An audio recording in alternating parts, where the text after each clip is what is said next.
Olá, boa noite, meus queridos amigos e irmãos em Cristo. Nesta segunda-feira, já são quase 18 horas aqui em Fortaleza, e há dias que eu venho sofrendo com artrose no joelho, querido. De repente, assim, eu fazia caminhada todos os dias e de repente acordei com a dor no joelho e não podia sequer vestir a calça, trocar de roupa, me agachar ou andar, descer a escada. E andei fazendo massagens com diclofenaco, uma pomada muito boa. Melhorei, hoje fui ao centro Parangaba e pegando o ônibus ali no terminal, resolvi o problema no banco e voltei a pé até o terminal da Parangaba e a dor voltou intensamente. E hoje à tarde, e então eu meditava com o Senhor e com meu filho, olha, cheguei no fim. Parece que as coisas vão bem e de repente, repentinamente você parece que chega ao fim da jornada. E quero deixar esta impressão em dois textos da Palavra de Deus. Um é no Salmo 22, que é uma oração de Davi, que tira dos grandes sofrimentos e nos leva a uma grande alegria, apesar da aparente rejeição por parte dos seus amigos, né? Davi acreditava que Deus o tiraria do desespero, né? Então, o Salmo de Davi, diz aqui o biblicista, eu estou lendo na Bíblia em ordem cronológica, ele diz assim, Davi fez uma descrição incrível e precisa do sofrimento de Jesus Cristo, o Messias, que centenas de anos depois ou mais tarde enfrentaria. O próprio Jesus Cristo enfrentou esse sofrimento, né? Obviamente, Davi estava passando por uma grande provação, mas obteve vitória através do seu sofrimento. Então, Davi escreve o seguinte: Deus meu, por que me desamparaste? São as palavras que o Senhor Jesus usou ali na cruz. Embora muitos até hoje tenham tentado interpretar essa palavra, se Jesus era Deus, porque ele sentiu a ausência do próprio Deus em sua vida, do próprio Espírito. A explicação de muitos é porque Jesus Cristo se fez homem. E ali, naquele momento, ele enfrentava toda a maldição da humanidade sobre ele, né? Ele levou sobre si, né, as nossas enfermidades. O castigo que nos traz a paz estava sobre os seus ombros, diz Isaías. Então, Jesus Cristo ali, como homem, tinha que despojar da sua deidade para entregar a sua vida, porque Deus não morre, mas ele se fez homem, diz o escritor aos Hebreus, que ele se fez homem, participou da carne e do sangue, assim como nós participamos, para que pudesse morrer e destruir aquele que tem o poder da morte, a saber, Satanás.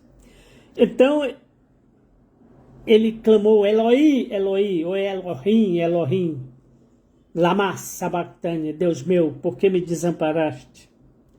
Porque te alongas das palavras do meu bramido e não me auxilias. Deus meu, eu clamo de dia e tu não me ouves, de noite não tenho sossego. Porém, tu és santo e tu habitas entre os louvores de Israel. Paulo escrevendo na 2 Timóteo 6, se não me engano, ele diz que Deus habita na luz inacessível, onde Jesus penetrou. Somente Jesus penetrou no verdadeiro santíssimo lugar. Tu habitas entre os louvores. Em ti confiaram nossos pais, confiaram, tu livraste. A ti clamaram e escaparam, em ti confiaram e não foram confundidos. Mas eu sou verme e não homem e não homem. Vergonha, opróbrio dos homens, desprezado do povo. Todos os que me veem zombam de mim. Estende os lábios, meneiam a cabeça, dizendo: confio no Senhor, que eu livre. Livre-o, pois nele tem prazer. Mas tu és o que me tiraste do ventre da minha mãe, o que me preservaste, estando ainda nos seios da minha mãe. Sobre ti fui lançado desde a madre. Tu és o meu Deus desde o ventre da minha mãe. Não te alongues de mim, pois a angústia está perto e não há quem me ajude.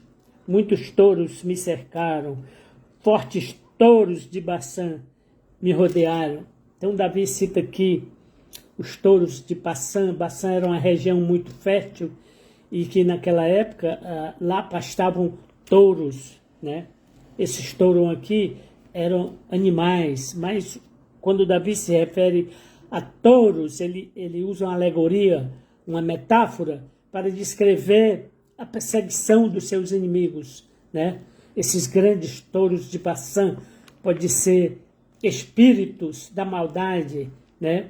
Quando Paulo diz que nós devemos guerrear nas regiões celestes contra os poderes espirituais da maldade, da mentira. Então esses grandes touros de Baçã nos cercam. Então ele diz: eles abriram contra mim suas bocas, como um leão que despedaça e ruge.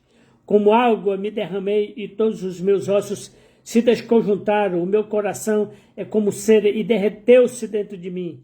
A minha força se secou como um caco. A minha língua se me apegou ao paladar e me puseste no pó da morte. Pois me rodearam cães, ajuntamento de malfeitores me cercou, traspassaram minhas mãos e os pés. Então aqui Davi está descrevendo justamente o sofrimento do Senhor Jesus quando ele foi traspassado por aqueles cravos enormes em suas mãos, em seus pés, né? Traspassaram as minhas mãos e os meus pés. Poderia contar todos os meus ossos, eles me veem e me contemplam. Repartem entre si as minhas vestes e lançam sorte sobre a minha túnica. Então Davi parecia que estava tendo uma visão, uma profecia do que ia acontecer com o Senhor Jesus. E esta profecia se cumpriu, meus queridos, no ano 33, 35 da nossa era, né? Com Jesus Cristo. Mas tu, Senhor, não te alongues de mim, força minha, apressa-te em socorrer. Livra a minha alma da espada, a minha predileta da força do cão. Salva-me da boca do leão, sim, ouve-me desde as pontas do unicórnio. Então declararei o teu nome aos meus irmãos e eles louvar-te-ão no meio da congregação. Então, está dizendo, eu darei testemunho na congregação. Então, para não me alongar, meu querido, eu quero falar do que Paulo usa esse texto para nos alegrar lá em 1 Coríntios, capítulo 2, a partir do verso 1, aliás, 1 Coríntios, capítulo 2 e verso 1, quando ele fala uma mensagem de sabedoria, né? Paulo estava, vamos dizer assim, sendo perseguido, de perseguidor passou a perseguido. Então ele diz: e eu, irmãos, quando fui ter convosco, anunciando o testemunho de Deus, não fui com sublimidade de palavras ou de sabedoria. Ou seja, Paulo disse, eu não usei a teologia, a filosofia, não. Porque nada me propus saber entre vocês, senão a Jesus Cristo e este crucificado. Então, muitos são aqueles que dizem assim, o Edinaldo conhece muito a Bíblia, mas ele não é formado em teologia, ele não tem diploma, ele não frequentou faculdade, então ele não tem segurança, ele não tem, como se diz assim, aprovação dos pastores das igrejas, porque ele é um leigo, né? Não se esqueça que o maior pregador de todos os tempos, Charles Spurgeon, era considerado um leigo. Ele nunca estudou em faculdade. Nasceu no ano de 1836, se não me engano. E faleceu aos 57 anos de idade. Grande homem de Deus, cheio do Espírito Santo. Considerado hoje o príncipe dos pregadores. O maior pregador de todos os tempos, né? Cheio do Espírito Santo. Então Paulo diz, porque nada eu propus saber entre vocês, né? Entre as escolas, etc., mas senão a Jesus Cristo e este crucificado. Eu estive convosco em fraqueza e em temor e em grande temor. A minha palavra e a minha pregação não consistiram em palavras persuasivas de sabedoria humana, mas em demonstração do Espírito de Deus. Aleluia, glória a Deus. O Espírito de Deus é que me constrange. Ele é meu ensinador. Eu tenho dito, meu querido, que o único intérprete verdadeiro, legal da Bíblia é o Espírito de Deus. Ele perscruta até as profundezas de Deus, diz o apóstolo Paulo, né? Então somente o Espírito pode nos esclarecer. Então ele diz, para que a vossa fé não fosse apoiada em sabedoria humana, mas no poder de Deus. Todavia falamos sabedoria entre os perfeitos, não porém a sabedoria deste mundo, das escolas, das universidades, nem dos príncipes deste mundo que se aniquilam. Mas nós falamos a sabedoria de Deus oculta em mistério, a qual Deus ordenou antes dos séculos para a nossa glória. Glória a Deus. A qual nenhum dos príncipes deste mundo conheceu, porque se conhecesse, nunca teriam crucificado ao Senhor da glória. Mas, como está escrito, as coisas que o olho não viu, e o ouvido não ouviu, e não subiu o coração do homem, são essas coisas que Deus tem preparado para aqueles que o amam, que o aguardam, que perseveram na sua doutrina. Então, querido, Paulo está se referindo a Isaías 65, quando fala do novos céus e nova terra, quando Deus diz, eis que faço nova todas as coisas, vocês não se lembrarão nada do passado, nada dos sofrimentos. Lá não haverá lágrima, dor, choro. Lá não haverá lembrança dos pecados cometidos no passado. Não. Então Paulo diz aqui, essas coisas que ouvido não ouviu, olhos não viram e nem subiram ao coração do homem, são essas coisas que Deus tem preparado para nós, para mim e para você que tem a esperança, que crê. Então eu me apego a essa esperança, embora sofrendo na carne, mas me regozijando no Espírito, porque o Senhor me escolheu, como diz J. Neto, né? Eu tenho certeza que Deus me escolheu, né? Foi Ele quem me escolheu. E J. Neto fala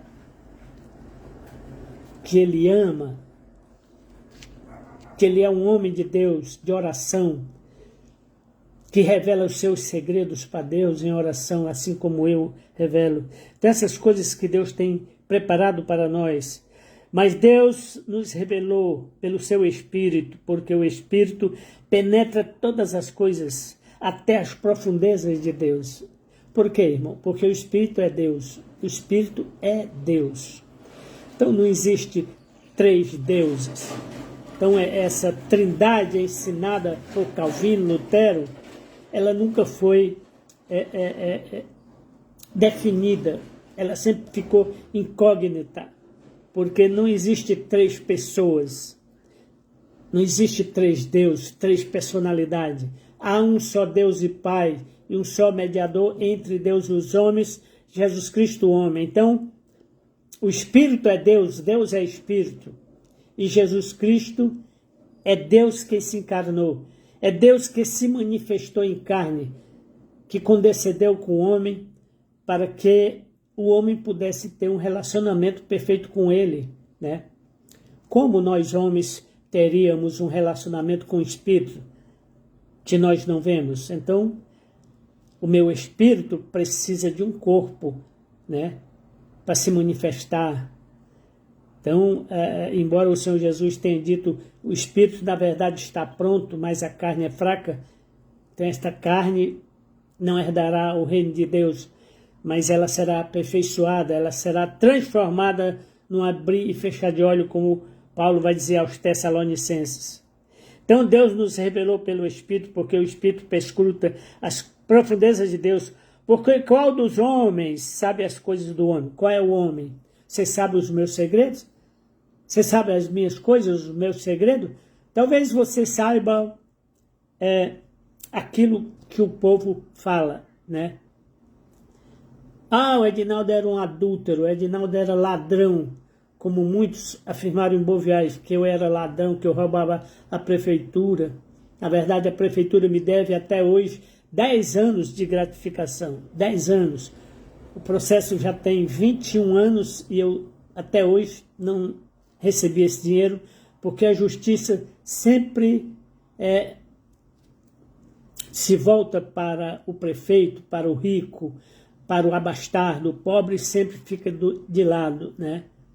Como diz o ditado, a corda arrebenta do lado mais fraco. Então, há 21 anos, estou para receber esses 10 anos de gratificação que a prefeitura me deve e até hoje não recebi. Fora outros salários que prefeitos ficaram me devendo. E muitos me chamaram de ladrão, né? Que nunca fui, nunca tirei um centavo da prefeitura. Sempre trabalhei desde as 6 horas da manhã até 10 horas da noite, viajando em cima de caçamba, de caminhão, andando todo o município, e doei a minha vida durante 25 anos à prefeitura, e prefeitos me roubaram, me furtaram, né, diárias, salários, né? Mas Deus proverá. Então Paulo vai dizer que mas nós não recebemos o Espírito do mundo, mas o Espírito que provém de Deus, né? Então homem nenhum sabe as coisas que estão no meu coração, senão o Espírito de Deus, ou o meu próprio Espírito. Então Paulo vai encerrar esse capítulo 2 dizendo o seguinte: o Espírito que provém de Deus, para que possamos conhecer aquele que nos é dado gratuitamente, aos quais também falamos, não com palavras de sabedoria humana, mas com palavras do Espírito Santo de Deus que nos ensina, comparando coisas espirituais com coisas espirituais. Ora, o homem natural não compreende as coisas espirituais de Deus porque lhe parecem loucura e não pode entendê-la, compreendê-la, porque ela se discerne espiritualmente. E só para dizer a você que tanto Paulo estava se referindo a Isaías 65, você vai lá em Isaías 65 e eu vou ler só alguns versículos, a partir do 17, quando ele diz: porque eis que crio novos céus e nova terra, e não haverá lembrança das coisas passadas, nem mais se recordarão. Mas vós folgareis e exultareis perpetuamente naquilo que crio, porque eis que crio uma nova Jerusalém. Alegria, eu crio alegria, dou alegria para o meu povo e gozo. Folgarei em Jerusalém, exultarei no meu povo, e nunca mais se ouvirá nela voz de choro, nem de clamor. Não haverá mais criança de poucos dias, nem velho que não cumpra os seus dias, porque o jovem que morrer aos 100 anos é morrer cedo, mas o pecador de 100 anos será amaldiçoado. Ou seja, em outra versão diz, pecar aos 100 anos é pecar cedo demais. Aos 100 anos pecar cedo demais, até hoje é compreendido.